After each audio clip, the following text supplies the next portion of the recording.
You proceed. Good morning, everyone. This is Fellowship of Spirit coming to you from Farmington, New Mexico, and we're just delighted that you're with us today, and hope that you have an informative and enchanted time today as you listen to the message of our very talented speakers, and that you really get some value out of today's presentation. We're just glad that you're with us. So, we have today, we have Susan Barnes is going to pray for us to initially open. I am Ron Holloway, and I'll be your moderator as well as the spiritual reader today. Shay Johnson is going to be our musician. She's going to play for us and sing also, I suppose. And Mark Wolf from Northern Kentucky will be doing our message today, and so it's going to be really wonderful. So anyway, Jerry, do you have any announcements? Okay, no announcements at this time. If you have an announcement, and I'm going to have one later that is not pertaining to fellowship, but it is of interest to local people around here anyway, I'll be making that at the end. There'll be another opportunity. So if you have, like Jen has things, she brings us messages of what the local musical group, what they're doing and things. So anyway, if you have anything like that, we'll have another opportunity at the end. So, all right. So our first, we're going to have a prelude, and the name of the song that Shay is going to play is "This Is the Truth." And if you can't handle the truth, put your hands over your ears. But if you're welcoming it up, just open your heart and your ears and sit back and enjoy. Go ahead, Shay.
All right, thank you.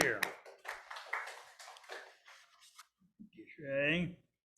Okay, Susan is now going to pray for us. Okay, if we can all just close our eyes, take a deep breath, and release all our cares, all our worries, all our concerns. Mother, Father, God, creator of all, we give thanks this day for this incredible opportunity that we have, for all the knowledge that comes our way, and for all of the things that makes our lives what they are. For us to look inside and find those things that are synchronistic, that come together, to know that these are signs and words from you on how we can live a better life, a happier life, a more joyful life. All these coincidences, they are not coincidences. They are opportunities for us to find greater happiness, greater health, greater joy. And we give thanks for this opportunity to be together once more with all of these people of like mind who share their love. And for all of these wonderful opportunities, we truly give thanks. Namaste. Thank you, Susan.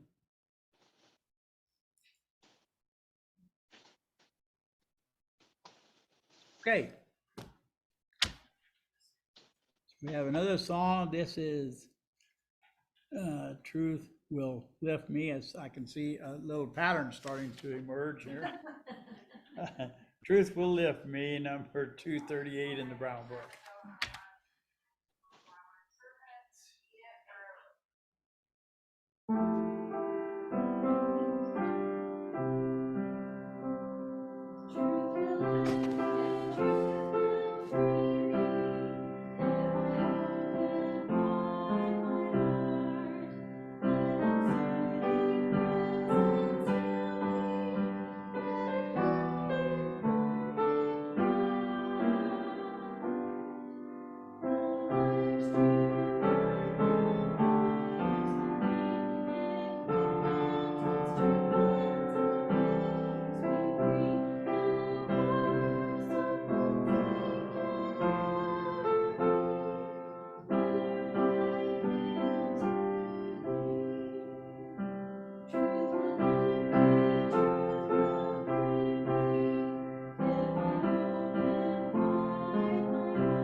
All right. Thank you, Shay.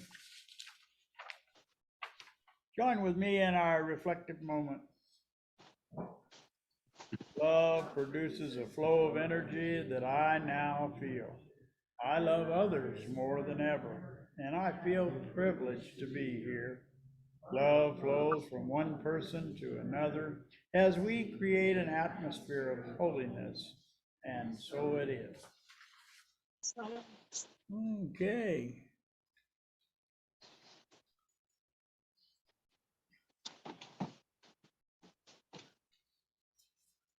I've chosen as a spiritual reading this morning something from Eric Tolley's A New Earth.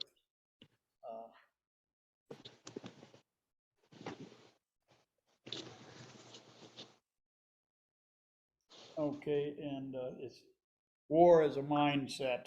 In certain cases, you may need to protect yourself or someone else from being harmed by another, but be aware of making it your mission to eradicate evil, as you are likely to turn into the very thing you are fighting against. Fighting unconsciousness will draw you into unconsciousness yourself. Unconsciousness, dysfunctional egoic behavior can never be defeated by attacking it.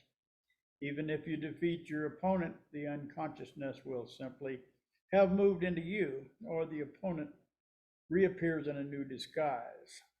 Whatever you fight, you strengthen, and whatever you resist, persists. These days, you frequently hear the expression, the war against this or that. And whenever I hear it, I know that it is condemned to failure.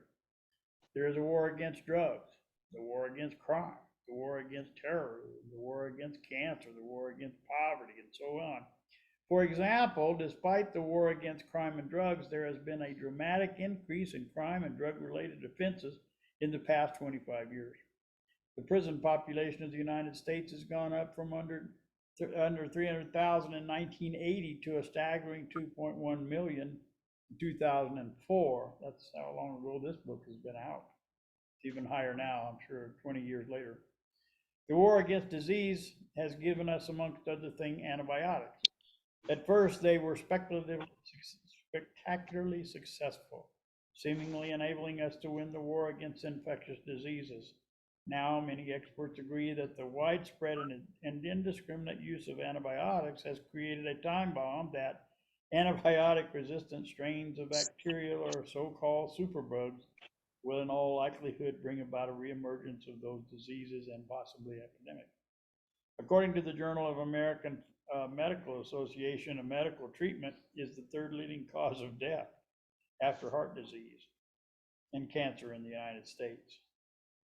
Homeopathy and Chinese medicine are two examples of possible alternative approaches to disease that do not treat the illness as an enemy and therefore do not create new diseases.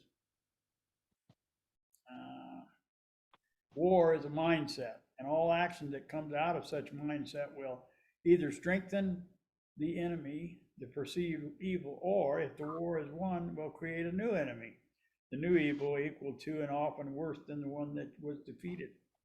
There's a deep interrelatedness between your state of consciousness and external reality. When you're in the grip of a mindset such as war, your perceptions become extremely selective as well as distorted.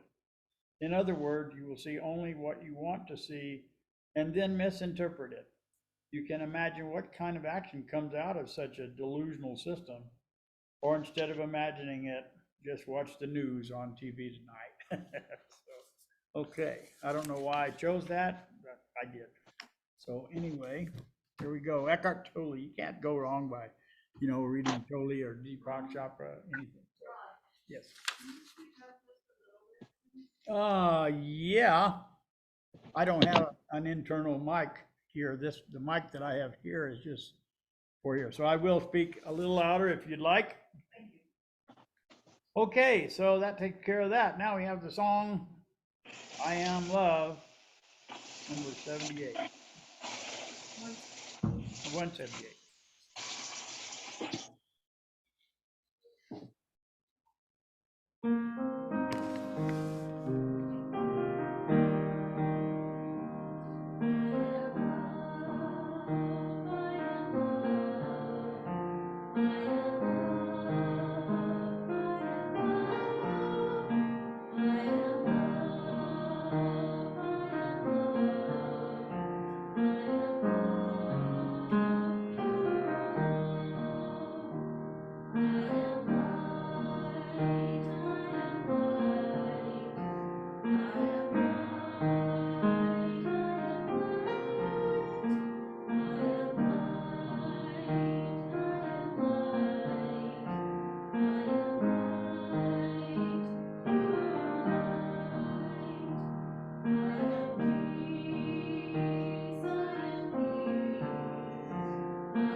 This morning in our book study, we're reading a Deepak Chopra book, and just came to a part in our reading of this book that talked about coincidences, and coincidentally, that's going to be probably pretty much the theme of Mark's talk today. I think part of it anyway. So anyway, Mark Wolf, we all know him and love him.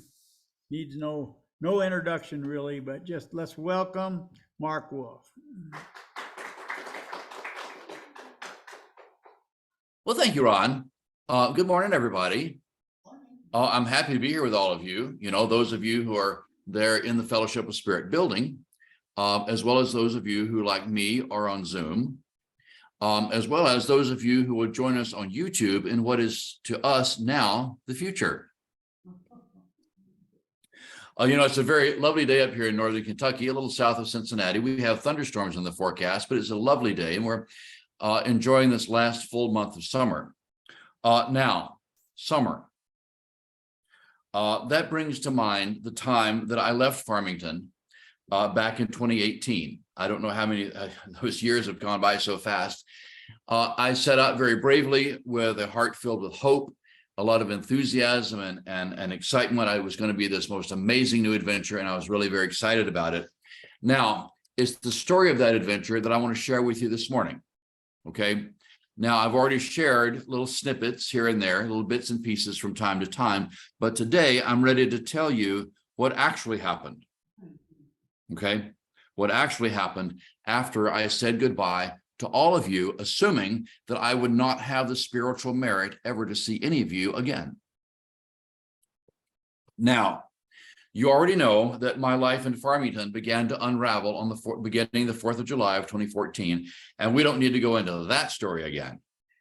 But before that was finally resolved, my brother and his wife down in Port Charlotte on the west coast of Florida invited me to come and live with them. Well, I was very excited. I was going to go to Florida. I was going to Florida. It was going to be wonderful. It was so exciting. I was going to be with family in Florida. Now, in 2018, my brother was 79 years old. And he had severe osteoporosis, and he had some cardiac problems and some kidney problems. And I was happy that I was going to be with them. And I imagine, you know, I just imagine all these wonderful things I'm going to cook for them and how many different ways I could make their lives easier. But then in the midst of my reverie, there was a knock at the door in early May, and a messenger handed me an envelope. And it said that my house was being foreclosed. It said that I was going to lose the retirement palace in Farmington, and there was really nothing I could do about it. So I said to myself, well, self, I've been wondering what would be the right time to get headed down to Florida. I guess now's the time. So with the help of a host of angels in work boots from the Masonic Lodge out in Aztec, we got the antique collection into storage, and I packed the car with the things that I wanted to take and left. I had $1,200 in cash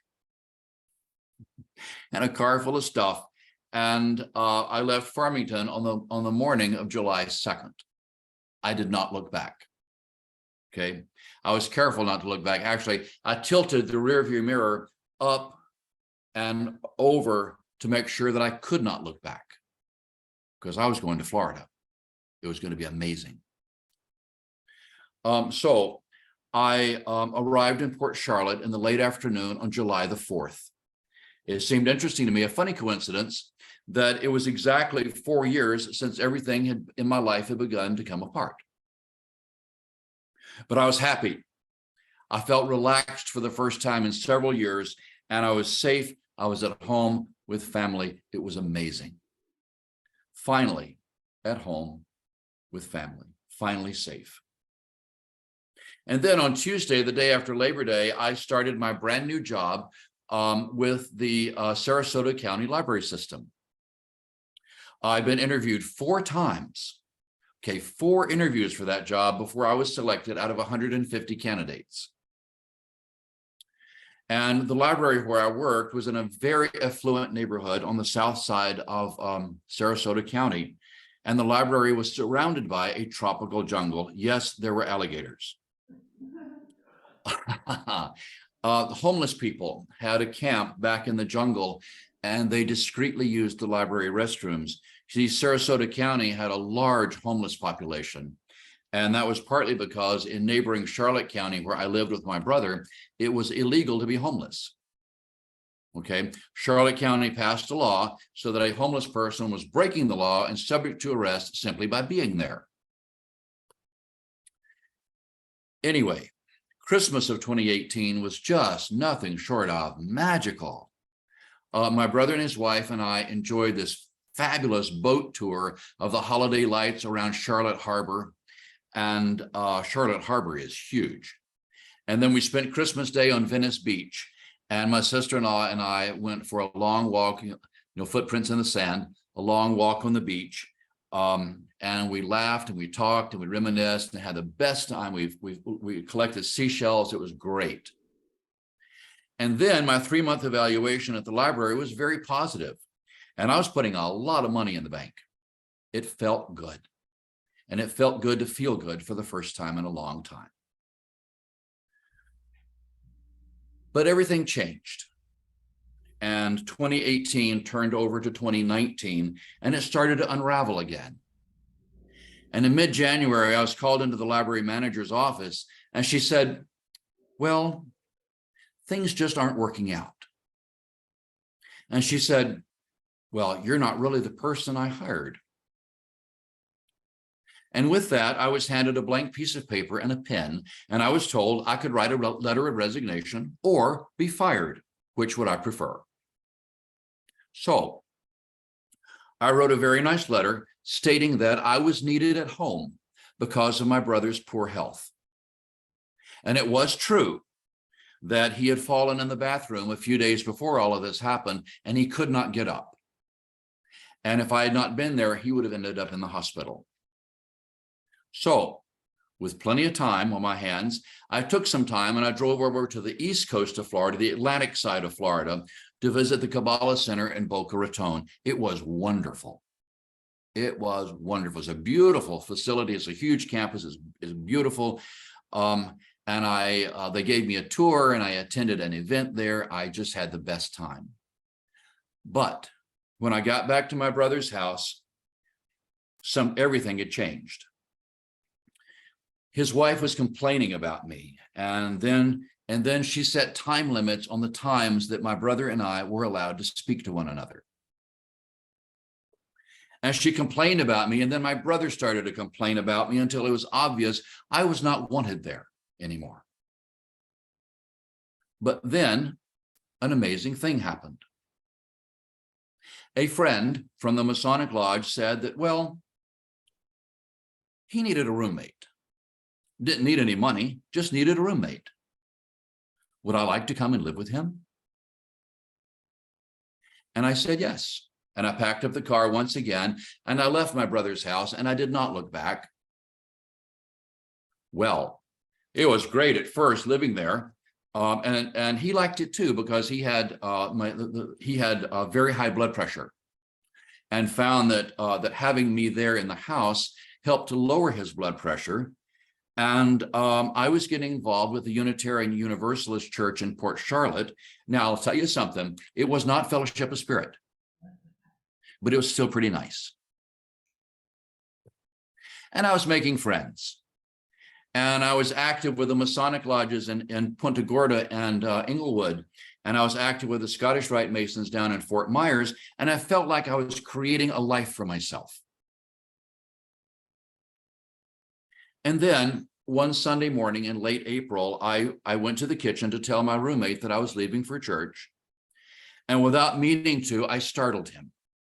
And he jumped up, he yelled at me, and he cursed at me, and he said I had 7 days in which to get out of his house.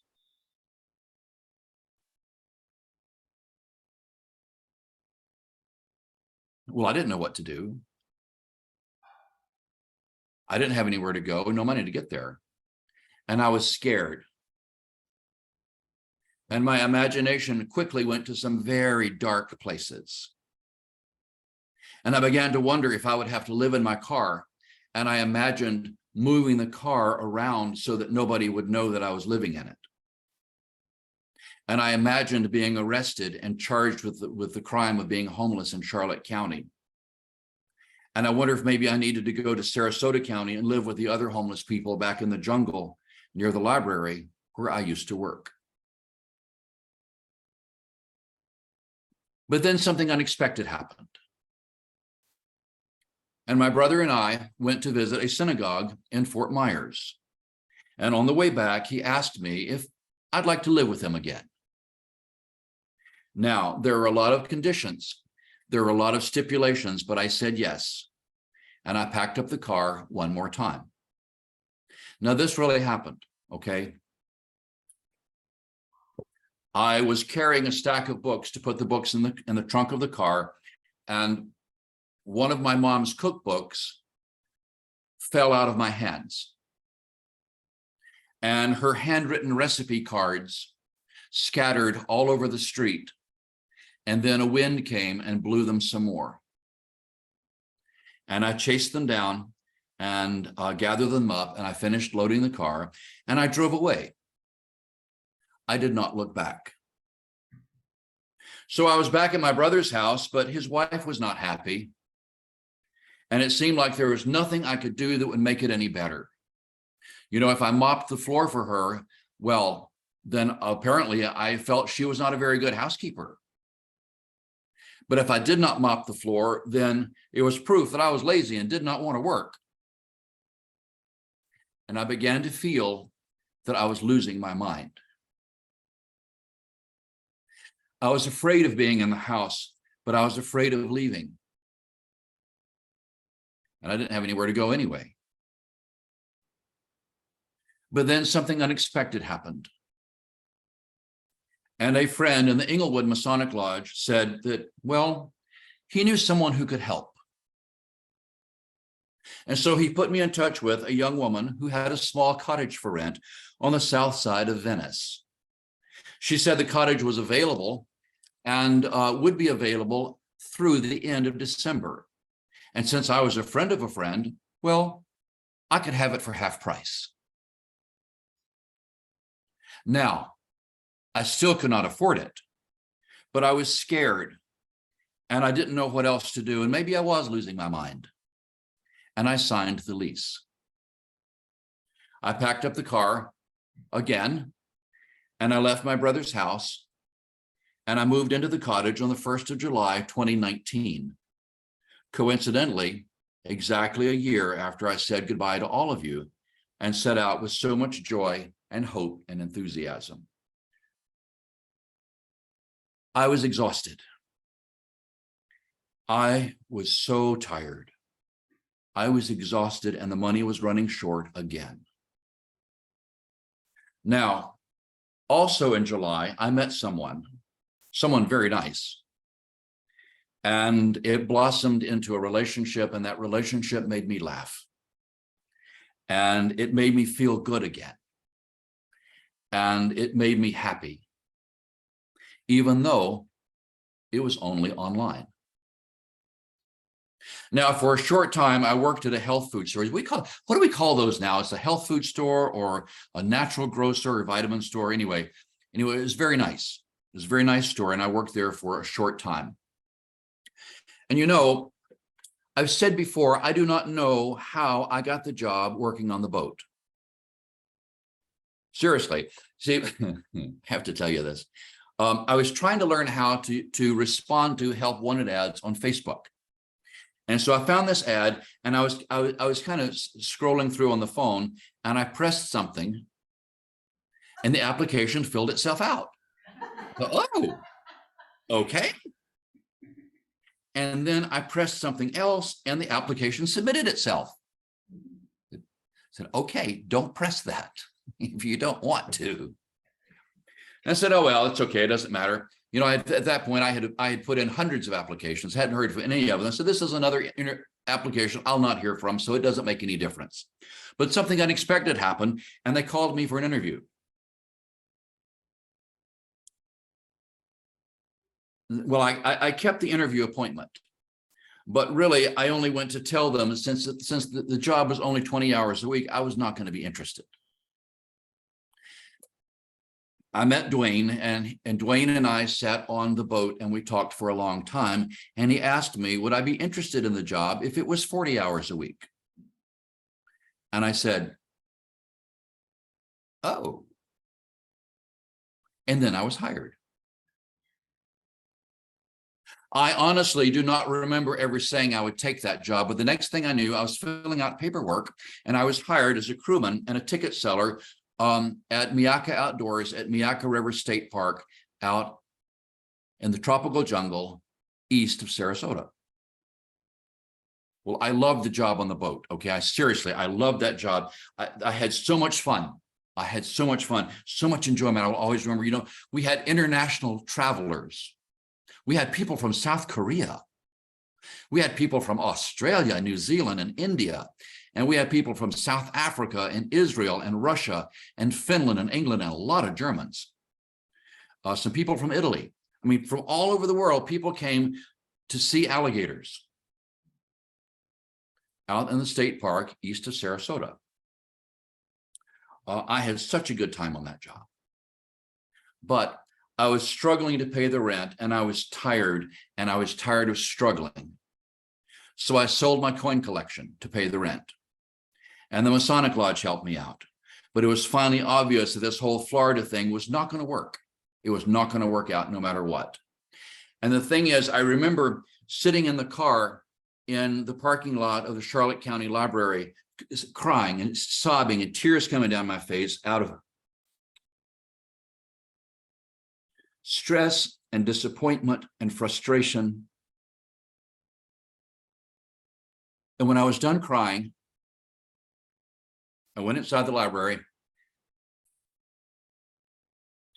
and I sat down and I logged into a computer and I applied for a job at the hotel in Charleston, South Carolina, where my friend worked.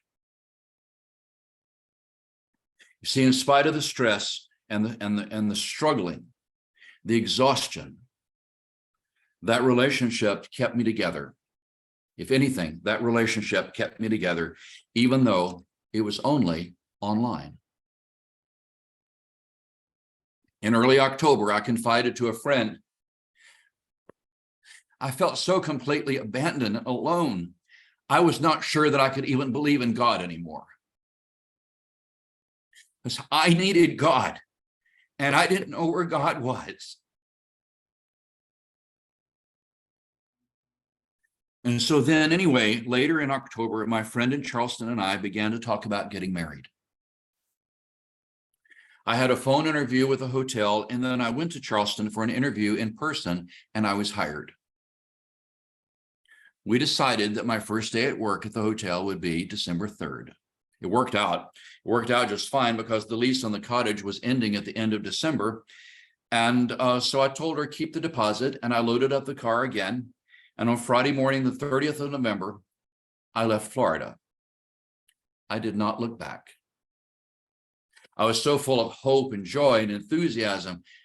And I had faith in that relationship, even though my faith in God had been thoroughly shaken. I was certain about that relationship, even if I was not so certain about this God thing anymore. I was tired. No, I was exhausted. And even though I did meet some wonderful, kind, and beautiful and generous people in Florida, I still felt abandoned and unwanted and overwhelmed with disappointment. And privately, I wondered if I was losing my mind. Anyway, I worked very hard at the hotel in Charleston. It was not a complicated job. It was not complicated at all, but it was very physically demanding, and I worked hard. And I filled coffee cans with rolls of money that I made in tips.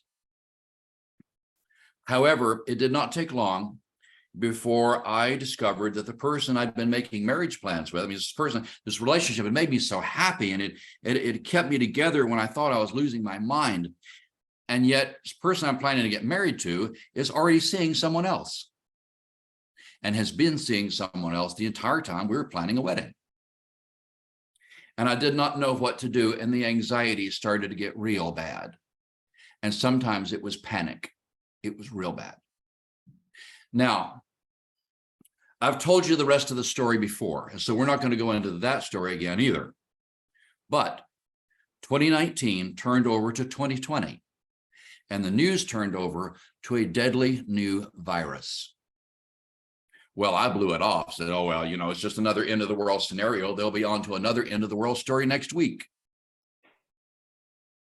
But that did not happen. And COVID-19 had arrived and the world changed. I was among the last of the hotel staff to be furloughed, but travel ended. Travel just shut down, and international travel shut down, and businesses closed. There's nowhere to go. There's nothing to do. And I did not have any friends in Charleston. I felt alone and very abandoned. But then something unexpected happened. My son and daughter and their mom called me, and they said, no worry, no stress, come and live with us, please. They said, we have a huge house. We don't even use all of it. You'll be safe with family. And so I packed up the car one more time. And in the middle of April 2020, I was ready to leave. I climbed into the driver's seat, and I wanted one last look. I wanted to look back. I wanted one last look at the place that I had spent the preceding 5 months. And so I looked in the rearview mirror, but the things I had packed in the back seat obstructed my view and I couldn't see. And so I looked in the side mirrors, but I still couldn't see. And I thought, oh, well, it doesn't matter. I know what it looks like. Let's just go. I dried some tears. Okay. I turned on the ignition and the radio came on immediately.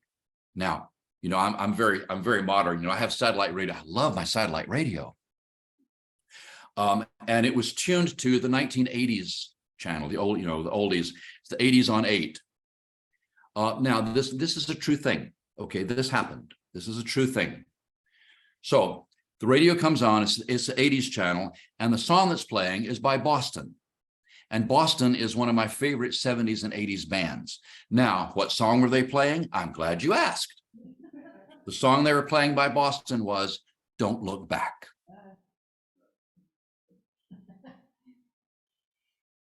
So I didn't. And I drove away, and I arrived here in northern Kentucky, a little south of Cincinnati, on the following afternoon, safe with family. Now, what's the point of all this? Well, tell you the truth, I'm still asking that question. But one day, not terribly long ago, I had a sort of a vision, and I saw acrobats on the trapeze, the swinging trapeze in the top of a circus tent. And I saw the acrobat, and he was swinging, and he turned loose of the trapeze. And he was turning, he was flipping over and over in the air. And in the precise split second, his partner, whom he could not see, was right there and grabbed his wrists and swung him on to the next place. And in that moment, I realized that was is exactly what God had been doing for me. Now, the acrobat turning over and over and over in the air, waiting for his unseen partner to come and grab his wrist. Do you think he's afraid?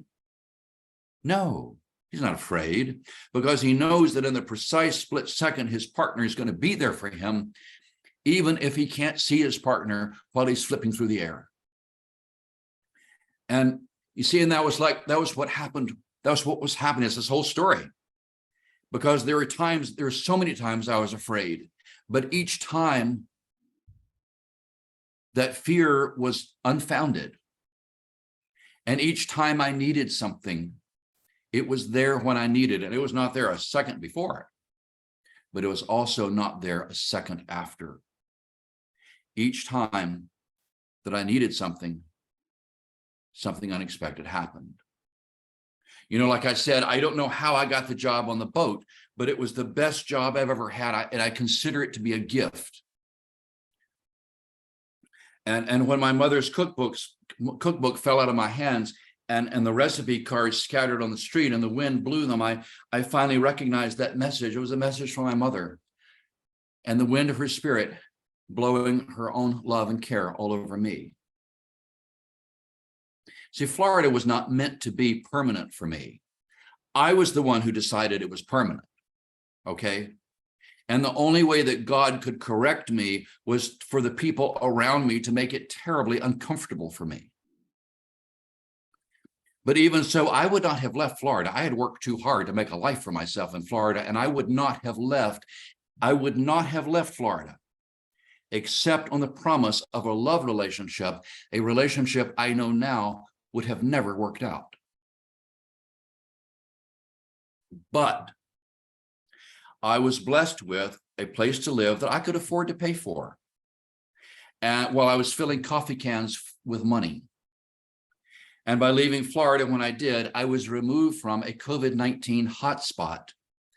And as much as I loved the job on the boat, that would have been one of the first places to shut down because we relied on international travel. Now, I was disappointed in the way things happened in Charleston, and I had some bad anxiety, but that was because I failed to trust. See, I was flying through the air, I was slipping through the air, and I was worried that nobody was going to come and grab my wrists and take me to the next place. That's all that was about.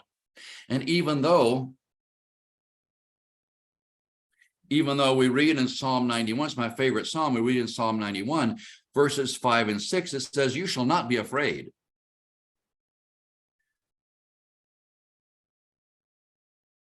You shall not be afraid of the terror by night, nor of the arrow that flies by day,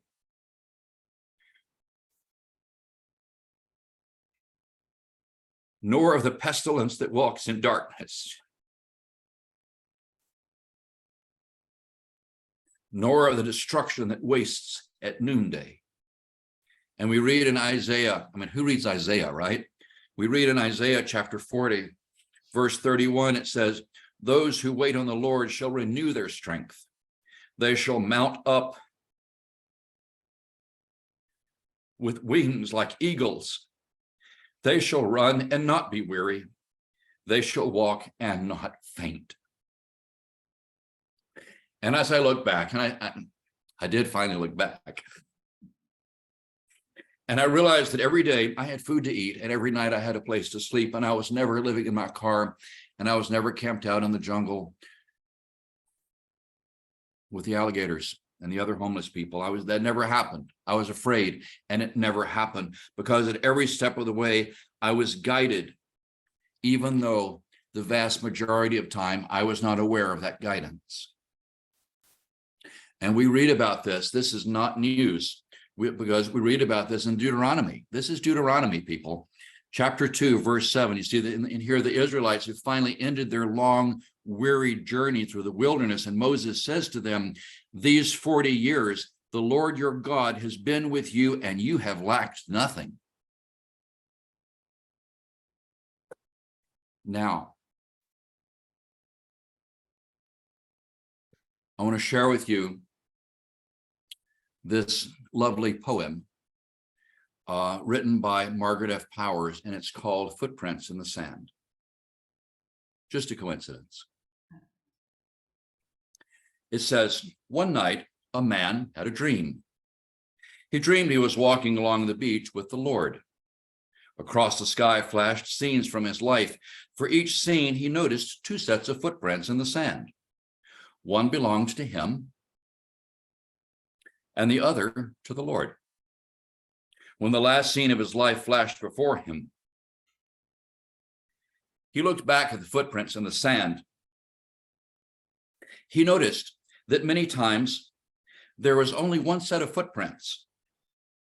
He also noticed that it happened at the very lowest and saddest times of his life, and this really bothered him, and he questioned the Lord about it. During the most troublesome times in my life, there's only 1 set of footprints, and I don't understand why, when I needed you most, you would leave me." The Lord replied, "My precious child, I love you, and I would never leave you. During your times of trial and suffering, when you see only one set of footprints, It was when I carried you. Now, this is exactly what happened when I left Farmington in July of 2018. And I share it with you now for one purpose, to encourage you, to say to you, don't be afraid. You see, this world is not what it appears to be. And if you feel like you're spinning through the air and there's no one there with you, it's time to trust in your partner. It's time to believe in your unseen partner who is there for you. Your unseen partner who is going to catch you and take you safely to your next place. So don't be afraid, because you are beloved of God and very, very precious and very important to God. See, we don't always understand, but when we look back, it starts to make sense. And we read about this. This is Deuteronomy. This is chapter 1, verse 31. It says, Moses says, you saw how the Lord your God carried you as a man carries his son in all the way that you went until you came to this place. And so have faith and believe. Be certain that you are not abandoned, but be filled with joy. Be filled with eagerness to share the wealth of light that God is going to reveal through you. Ron, back to you.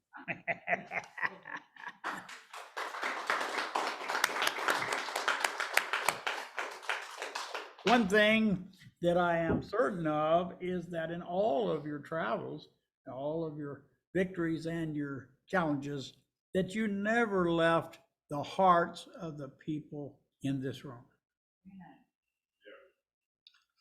And I suspect that will continue. Does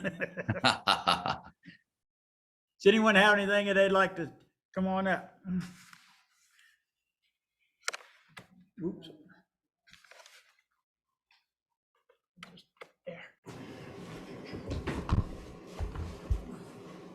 Hello, darling person. Hi, I had to I'm think, glad you're there. yeah, I had to think about my mom the whole time and how important you were to her and vice versa, and that her spirit would have been with you.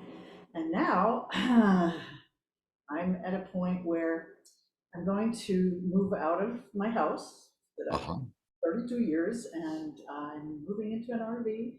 And I took it for a test drive last weekend, and it was a fiasco, a total disaster.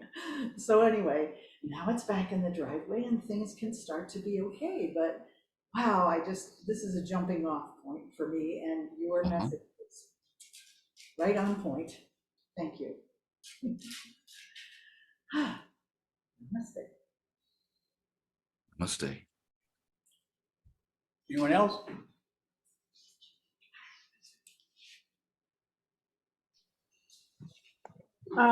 Hi, Mark. Thank you for sharing. This is Wendy. Hi. Hi, I'm on Zoom with you. I don't know if you can really see me there. But anyways, thank you for sharing your story. And I had an incident as well where everything was falling apart, and I thought of the exact same poem. It's interesting that you brought that up, and I was like, okay, Just a I'm not coincidence. walking. Yeah, yeah. It was just like, okay, you're not walking alone, you're being carried. So yes, thank you for sharing. I really appreciated it. And thank you for being brave for sharing your story too, because it's hard to share, because we want everybody to think that we're doing great and fantastic, and we Right.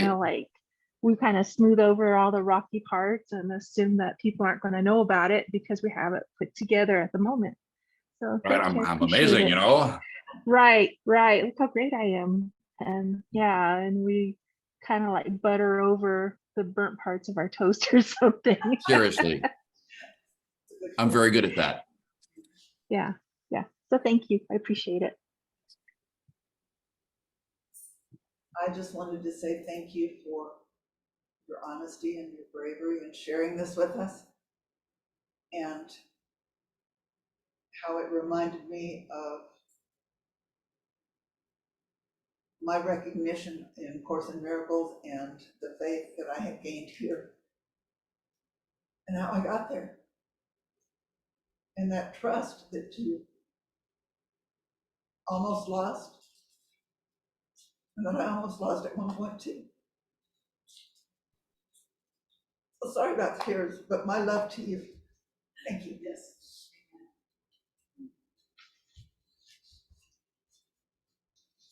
So Mark, you don't know me, but I'm Shay. Hi, And Shay. I don't have anything deep or profound to say, but I just wanted to like offer a hug. So thank you. Lots of Thank you.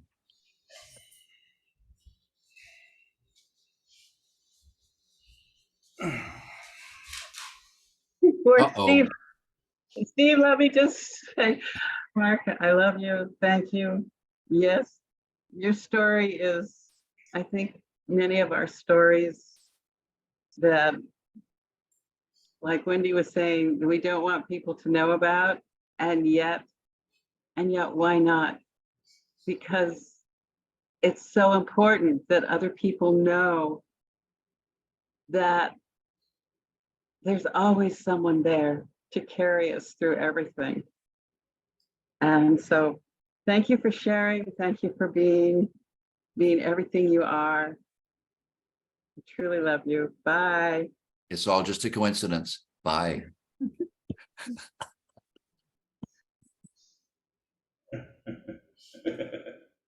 What a glorious smile.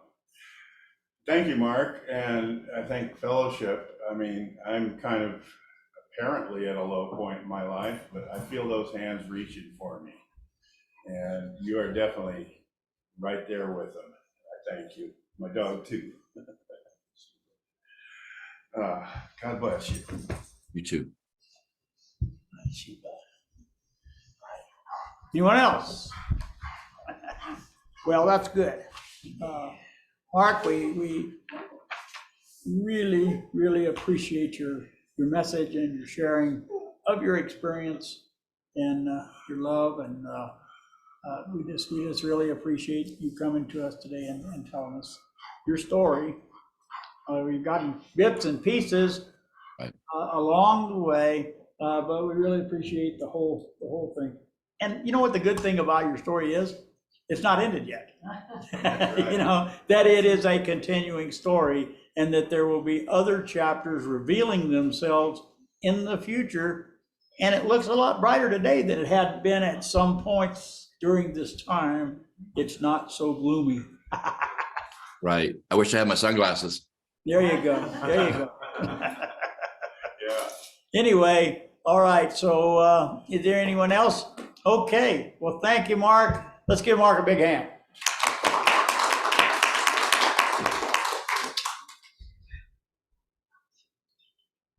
All right. So now we have another song.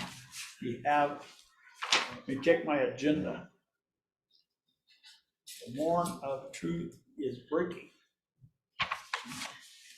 Yeah, well, I misread that. At first I thought it said the horn of truth is page breaking. 24. Page or number 24. 24. 24 in the brown. All right.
Thank you, Shay, and thank you for our music today. All right, so we're going to have our celebration of abundance.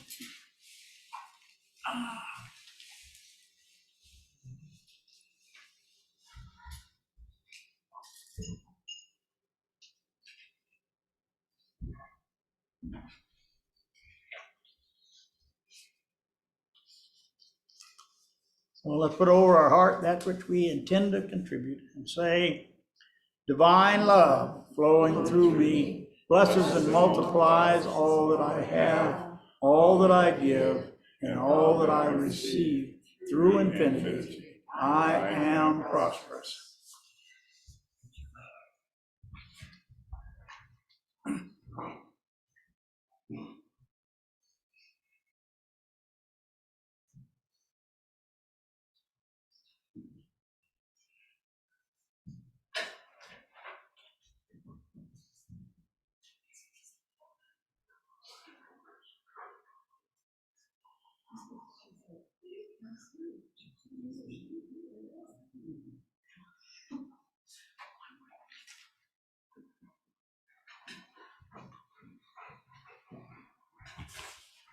Okay.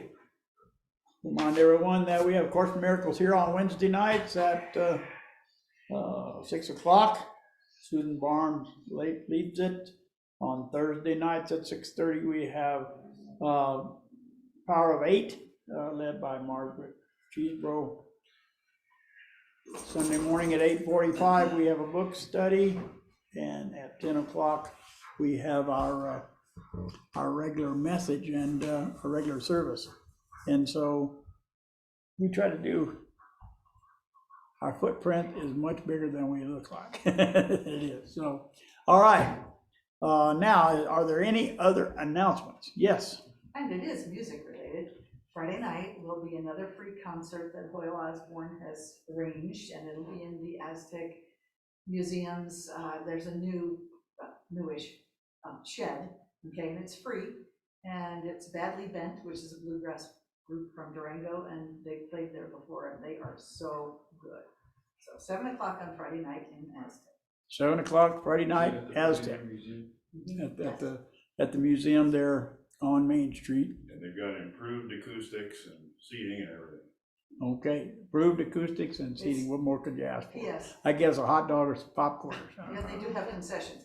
The museum is on Main Street, but the access to the concert is from the backside. From the backside, Like the yeah. DMV side, Right. okay? Okay. Yeah. Anything else? Well, the Masonic Lodge, my lodge over in Aztec, is going to have a car show. Not this week, not next Sunday, but the Sunday after, the 20th. And it is free to the public, and we're gonna have, I don't know, it's the first time we've ever done this. We have a couple of new guys in the lodge that are car enthusiasts, and we don't know how many people are gonna show up, but we know we're gonna have a lot of cars, and there'll be food available with a food truck that's coming, but so there's no charge. You can come and just have a good time, look around, and At the lodge or? at the lodge. Okay. At the lodge. It's on the northeast, just as you go out of town toward Durango.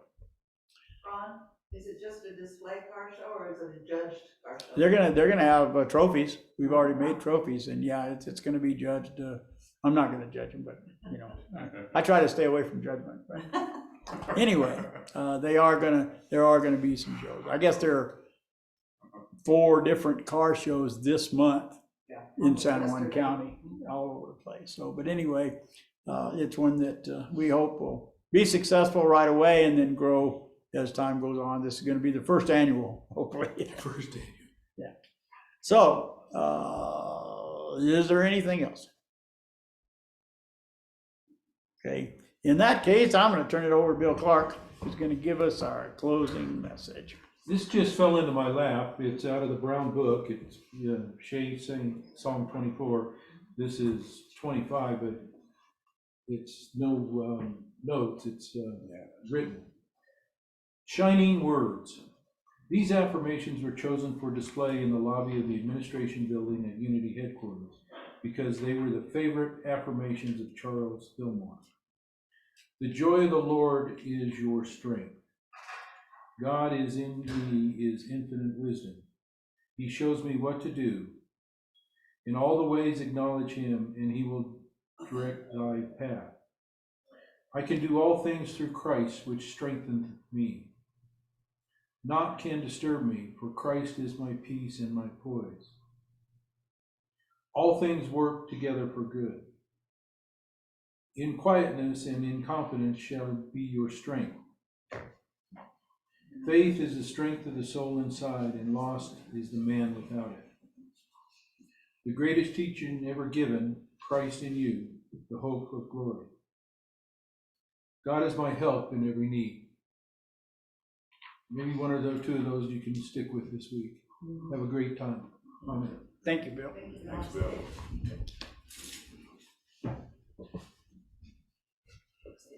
Okay. We're gonna have a potluck here in a few minutes. We're gonna have some food and some fellowship, and we're gonna have a good time. We wish that you were with us, Mark. Yeah. You've been doing the first Sunday for quite a while now. You always have to sit on the sideline and not get fed, but we hope that you'll find some nourishment there at your house, and you'll be all taken care of. I will be fine. All right. Okay. So anyway, you got your phone ready? Bring it up. All right, so let's gather up and we'll sing our closing songs.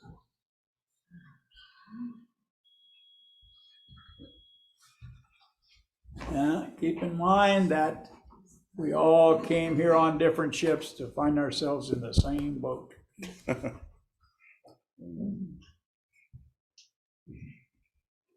We're glad that Don and Neva are able to be with us today. Glad they feel like it and are able to be here. We love you. Yes, it's good to have. Okay, so 1, 2, 3.